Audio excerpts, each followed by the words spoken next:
Halo, Assalamualaikum teman-teman. Ya, ketemu lagi ya. Baik teman-teman, kita lanjutkan obrolan kita.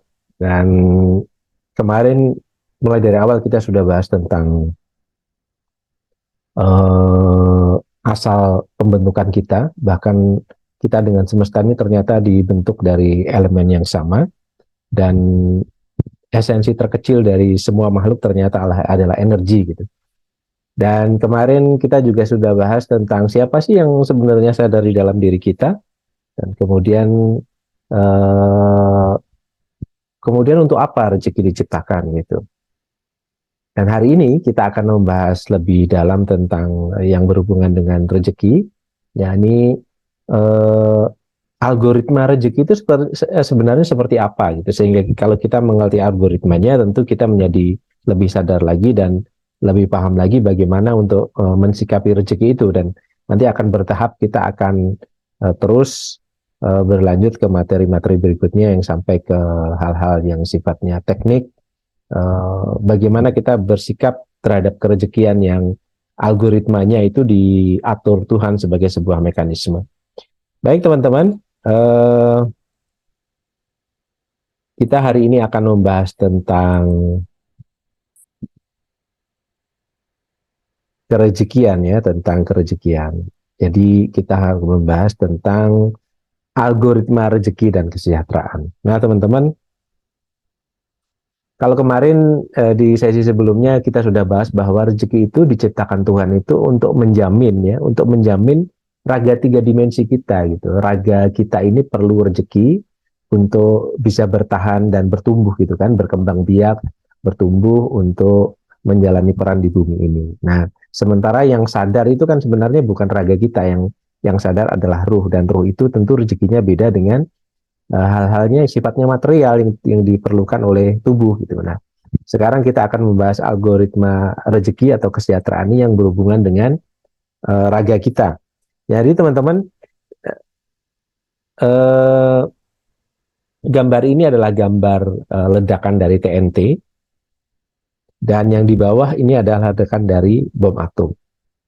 Nah, kalau ditanya kira-kira teman-teman apa sih beda dari ledakan TNT dan bom atom? Tentu jawabannya ya sangat jauh berbeda ya. Kalau TNT ledakannya biasanya tidak terlalu besar gitu kan. Dan timbulnya ledakannya terjadi karena gesekan permukaan. Jadi sesuatu yang bersifat di permukaan itu efeknya tidak terlalu besar dibanding dengan bom atom. Kenapa bom atom itu besar? Karena yang meledak dia adalah inti atom. Jadi dari gambar ini kita bisa belajar bahwa sebenarnya kalau kita bisa masuk ke dalam inti suatu esensi tertentu, maka itu justrulah yang menjadi core-nya gitu kan, menjadi intinya, menjadi yang paling besar gitu. Jadi kalau ledakan TNT ini hanya ledakan yang kecil dibandingkan dengan bom atom, kita mengerti bahwa sebabnya karena pada ledakan TNT itu yang meledak itu bagian-bagian permukaan saja.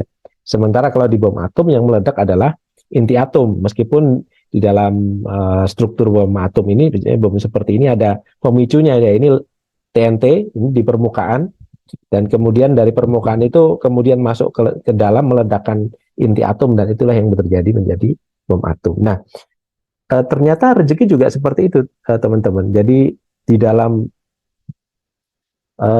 algoritma kerejekian, algoritma kesejahteraan itu ternyata juga berlapis-lapis seperti itu, di mana lapisan terluar itu atau lapisan permukaan itu adalah rezeki yang sudah disediakan bagi semua makhluk. Jadi begitu Tuhan menciptakan semesta ini, mekanismenya sudah menyiapkan rezeki bagi semua makhluk, termasuk bagi kita manusia. Dan yang kedua, di layar kedua, untuk mendapatkan rezeki itu, maka itu perlu diusahakan, perlu diupayakan. Nah, perlu diusahakan, diupayakan ini akhirnya akan memicu hubungan timbal balik, hubungan perekonomian, hubungan kebutuhan antar kita manusia terutama.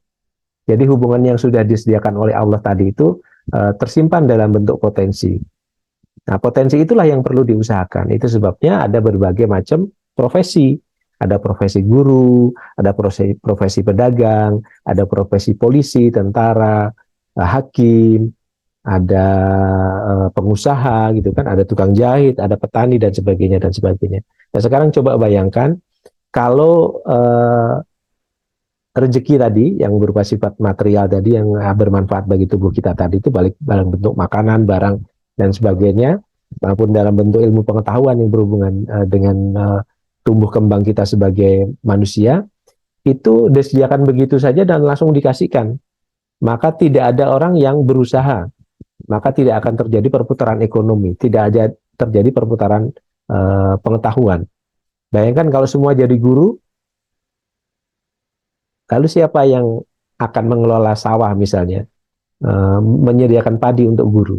Kalau semua jadi petani, lalu siapa yang akan mendidik anak-anak petani di sekolah? Atau semua jadi polisi, atau semua jadi tentara? Tentu semuanya tidak muter, atau semua jadi pengusaha. Nah itu jadi teman-teman, adanya rezeki usaha ini sebenarnya mekanisme Tuhan untuk mengatur perputaran kebutuhan tadi itu sehingga ekonomi kita jalan. Nah kalau kita mengerti konsep ini, maka kita mengerti bahwa iya ya, untuk mendapatkan rezeki Tuhan kita memang harus berusaha. Dan berusaha itu sesuai dengan peran kita masing-masing. Jadi sekarang Anda berperan sebagai apa? Disitulah Anda berfokus bekerja untuk fungsinya berkontribusi sebenarnya untuk menggali rezeki yang didasarkan atas rezeki karena usaha ini. Di layar yang lebih dalam ada rezeki karena bersyukur. Jadi kalau kamu bersyukur maka akan ditambahkan nikmat. Nah teman-teman, rezeki bersyukur ini bukan hanya mensyukuri apa yang sudah kita dapat dari apa yang kita lakukan di layar kedua, tetapi juga kita mensyukuri bahwa kita telah dimanfaatkan Tuhan untuk menjadi pemeran, menjadi pelaku di layar kedua itu tadi. Kalau kita bersyukur dengan peran kita, maka kita lebih gampang mensyukuri apa yang didapatkan atau hasil yang didapatkan dari peran itu. Tapi kalau kita tidak bersyukur, maka biasanya kita gampang iri dengki gitu. Kita gampang mikirin rezekinya orang lain, kita gampang mikirin usahanya orang lain gitu kan. Akhirnya yang sekarang timbul santet segala macam itu ya, mengganggu usaha orang lain itu karena apa? Karena dia tidak menyadari perannya. Dia tidak mengerti bahwa dia diperankan di situ. Dia tidak mensyukuri sudah menjadi bagian dari peran itu. Dan akhirnya hatinya kemurungsung, malah akhirnya kerjaannya mengganggu orang lain. Dan ujung-ujungnya orang seperti itu ujungnya nyungsep juga karena emosi-emosi negatif itu juga tidak bagus bagi kerezekian sebenarnya. Dan rezeki yang paling dalam, nah ini kalau kita analogikan sebagai ledakan terbesar itu tentu energi berserah, energi kepasrahan. Nah jadi setelah kita berusaha, kemudian kita mensyukuri bahwa kita dijadikan oleh Tuhan berperan di situ, kemudian mensyukuri hasil yang didapatkan dari usaha kita, dan kemudian dari situ kita menyerahkan semua hasil dari pekerjaan kita, dari kontribusi kita itu pada Tuhan. Hasilnya kita serahkan pada Tuhan. Nah kalau kita sudah menggunakan prinsip ini, jadi kita berusaha mensyukuri bahwa kita menjadi bagian yang diperankan Tuhan di situ, termasuk mensyukuri hasilnya, dan kemudian menyerahkan hasilnya, apapun itu kepada Tuhan. Jadi kita tidak melekat pada hasil. Nah kalau kita sudah bisa merangkum keempat ini, jadi kita mengerti bahwa rezeki kita sebenarnya sudah disiapkan oleh Tuhan, kemudian untuk mendapatkan rezeki itu maka kita harus berkontribusi dan berusaha, kemudian kita mensyukuri bahwa kita sudah dalam tanda petik digunakan Tuhan untuk menjadi bagian dari perputaran ekonomi, perputaran ilmu, perputaran apapun ya yang ada di rezeki karena usaha tadi itu, dan kita mensyukuri apapun yang hasil yang kita dapatkan dari situ, dan kemudian menyerahkan hasilnya, kita tidak melekat pada hasil, maka itulah yang disebut sebagai kita bisa masuk ke inti dari rezeki. Dan biasanya orang yang bisa sampai masuk ke sini melalui beberapa layar tadi itu, sampai di rezeki berserah, rezeki pasrah ini, biasanya rezekinya datang dari arah yang tidak disangka-sangka. Nah, sementara orang yang hanya berkutat di satu level layar rezeki saja, nah biasanya itu rezekinya ya apa yang disangkanya saja gitu. Nah, teman-teman, dari apa yang saya jelaskan ini, maka muncullah mindset ini. Jadi,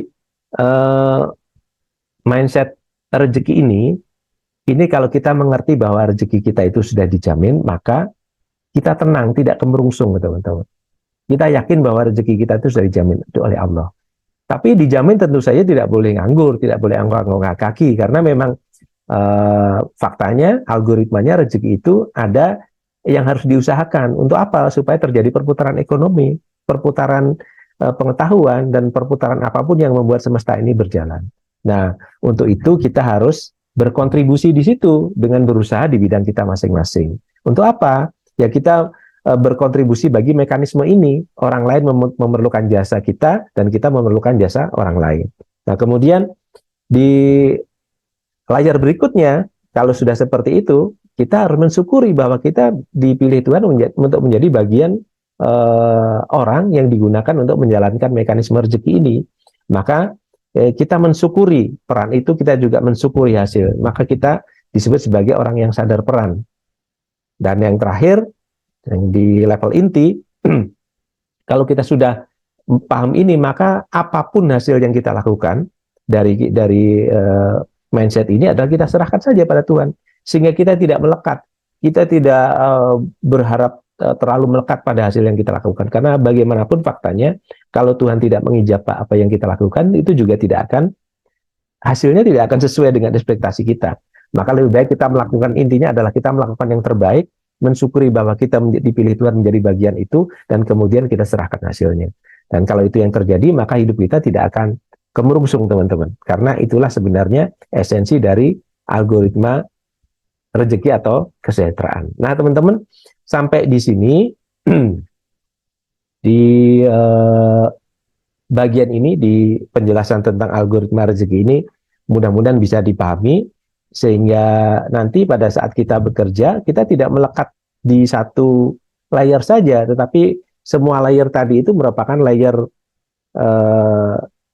yang utuh, layer yang lengkap, di mana kita harus memahami itu semua, dan duduk kalau bisa di layer tertinggi, yakni layer keberserahan. Setelah kita melakukan usaha, kita mensyukuri hasilnya, mensyukuri kita dimanfaatkan Tuhan untuk melakukan usaha itu, dan hasilnya kita serahkan pada Tuhan, supaya kehidupan kita menjadi lebih tenang, dan lebih bahagia, karena ketenangan, kebahagiaan itulah yang menarik kekayaan atau kesejahteraan ke dalam kehidupan kita.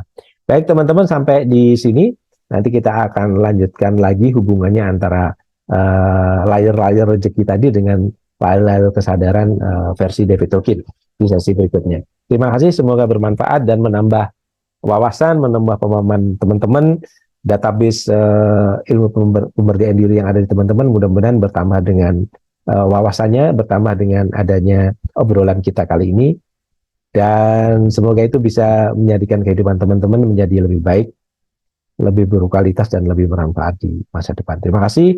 Assalamualaikum warahmatullahi wabarakatuh.